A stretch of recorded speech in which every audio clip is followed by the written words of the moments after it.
My name is Chris Bricker, B-R-I-C-K-E-R, and I've lived in the San Diego County since about 1978.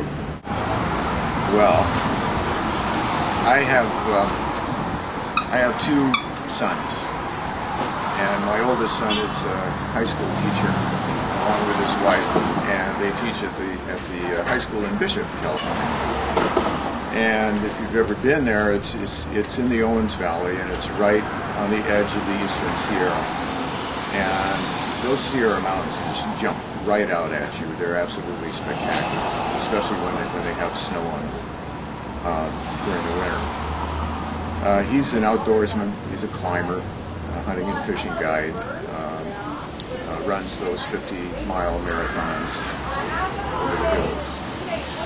And the last time I was up there was right around the time that there was a forest fire going on. There were a lot of forest fires, as a matter of fact. And I looked at the mountains, and I said, man, this looks like Pasadena during the summer. And I got to thinking, and he said, yeah, he says, Dad, he says, I can't train. You know, it's really difficult because the air is so bad right now, and so on. Well, you know, the air, of course, obviously finally went away, you know, along with the fighting the wildfires. But then I got to thinking about his kids, and you know, he has a little 4-year-old girl, and he has a little boy that's approaching 2, and I got to thinking about what are we going to leave for these kids? What are we going to leave for our younger brothers and sisters and our nephews and our nieces and people who come after us? And it really started to bother me because we're supposed to be stewards of this planet. We're supposed to be people that are looking after this little marvel of ours, and we're not doing a very good job. So, like you know, you wanted to do something that was significant for the elections. Well, it's the same thing with me. I don't jump into things unless I do some due diligence. And part of my due diligence was following the money. Once I was satisfied that I knew the pros and I knew the cons and I knew what the proposition was all about, I jumped right in.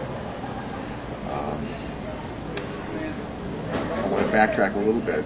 You know, California spent more in the last 6 months on fighting wildfires than they have in the last 9 years. So obviously things are changing. The fire seasons are getting upside down. You know, more and more opportunity for fires to ignite. The ice cap in California is in danger. The polar ice cap is on the cusp of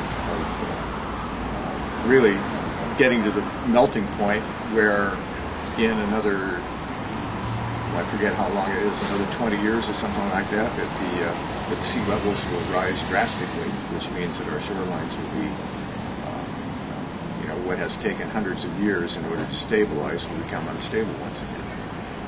So these are all considerations that we need to make. Well, the question is, what are we going to do about it? And California is the 17th largest polluter in the world. You know, we're the 5th largest economy. We're like a nation here, and it's a big, long, beautiful state. And I've been from one tip to the other. You know, I've done quite a bit of traveling, and I think that the history of this state shows that we're leaders. We've been leaders in the space race. We've been leaders in technology. We've been leaders in thought. We've been leaders in a lot of things. And other states and other countries have actually followed suit with what we did. So if 40% of the pollution in the world comes from electrical generation, and one of the major things we need to take a look at is where we stand in California and what we want to do about it. Now, the utilities are not going to go away. They're the big elephant in the room. So it's up to us to try to change their paradigms and change their habits. if we don't do that, then we're really running the risk of getting far enough behind that we're going to reach the point of no return in a very short amount of time.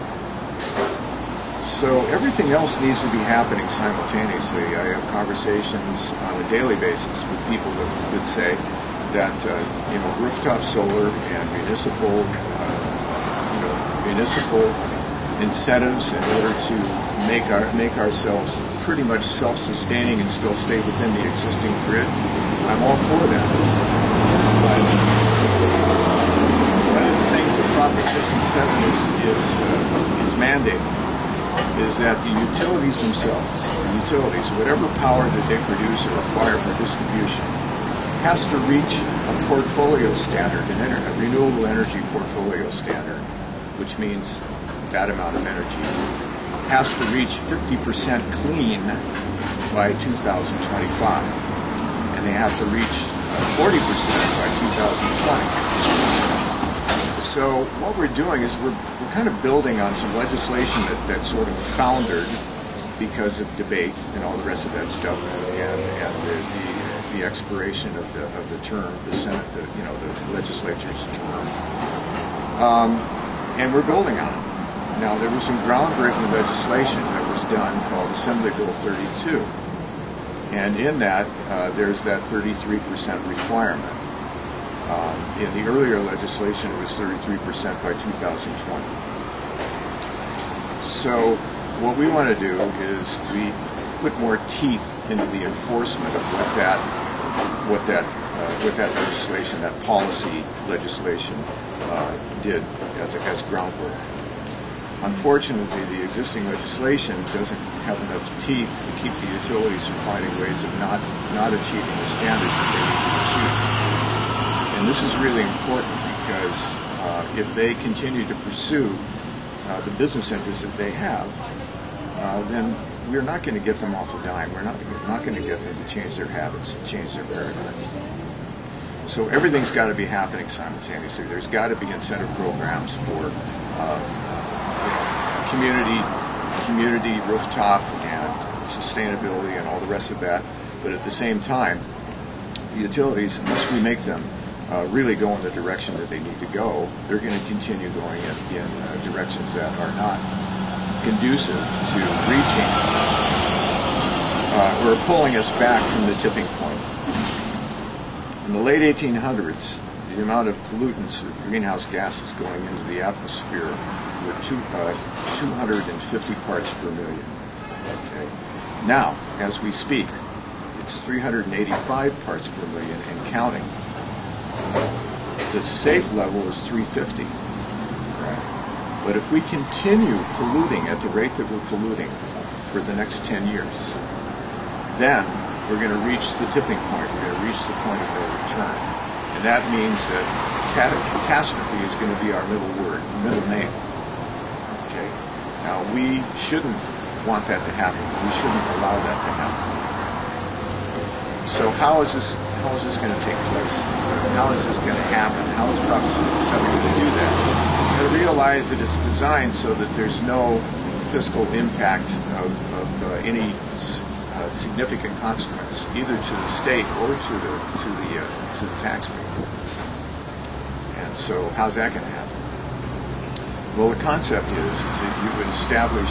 Well, let me say that there's 25 million acres of desert land in California that's exposed to the sun on an average of about 300 days out of the year.